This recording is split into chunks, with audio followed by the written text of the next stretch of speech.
tragédie du monde moderne est d'avoir perdu la faculté de prier.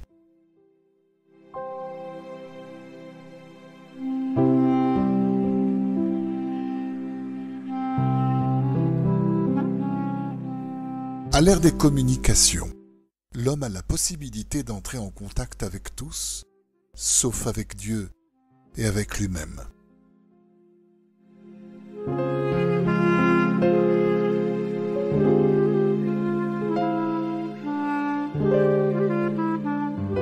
En dépit de sa capacité à transmettre et à recueillir les informations à partir des coins les plus reculés de la planète, l'homme est isolé et se condamne lui-même à une réclusion solitaire.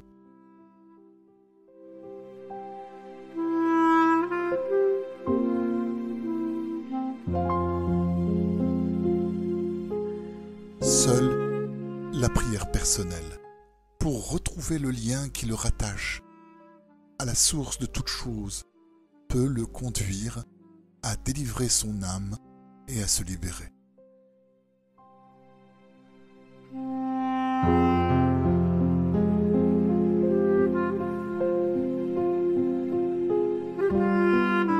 Le meilleur moyen d'y parvenir est de se recueillir.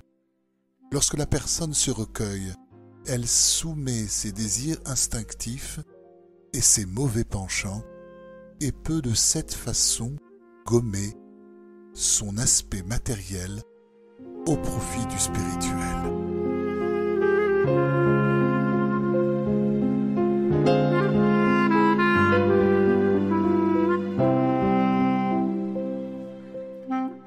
Parlons à Dieu dans notre langue maternelle, chaque jour, pendant un temps imparti à l'avance, dans la nature, ou à défaut dans un endroit calme et retiré, pour déverser notre cœur, nous juger, nous encourager, apprendre à nous connaître, implorer de l'aide, briser la solitude en s'adressant au seul interlocuteur qui puisse nous comprendre.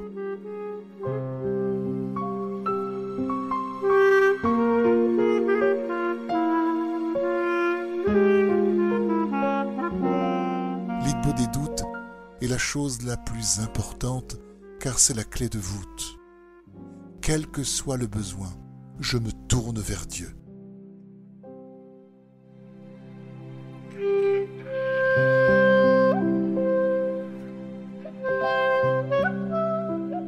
Pour un souci, un chagrin, je me remets à lui. Pour réparer mon passé, préparer mon avenir.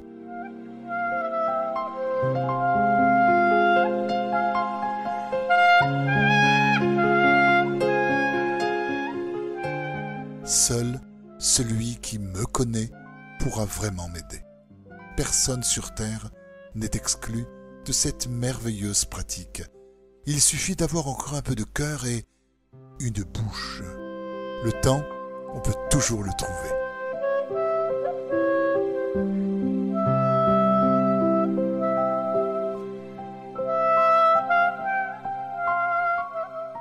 Faites un essai. Isolez-vous avec l'intention d'entamer ce dialogue. Si vous n'y parvenez pas, ne vous inquiétez pas. Au début, c'est normal. Persévérez simplement. Continuez à essayer et à vouloir. Prononcez au moins ces paroles. Mon Dieu, aide-moi à te parler. Ou bien tout simplement, Maître du monde.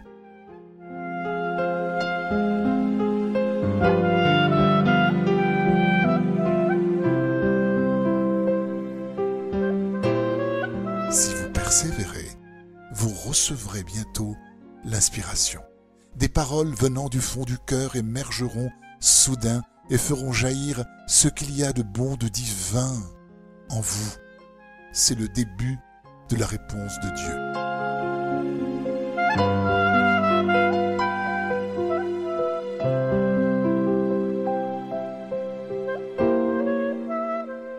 Même si votre cœur est dur comme un roc, il fondra peu à peu.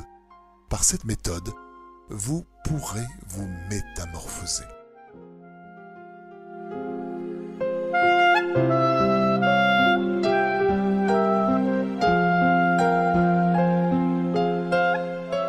Du plus petit au plus grand, il n'est pas possible de devenir un juif authentique si ce n'est qu'en parlant à Dieu chaque jour. C'est cette voie qui a permis aux grands tzadikim d'accéder à leur haut niveau.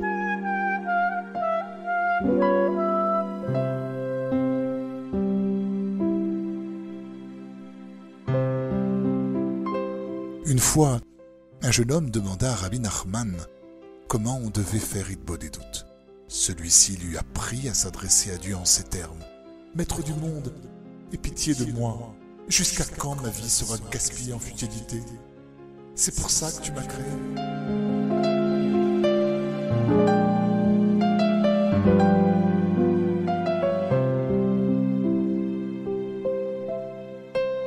Heureux sont ceux qui peuvent aller prier en forêt. Les herbes et les arbres, toutes les plantes, élèvent un chant sublime vers leur Créateur. Lorsque l'on se met à prier, parmi les plantes, leur louange se mêle à la nôtre et l'élève vers le ciel.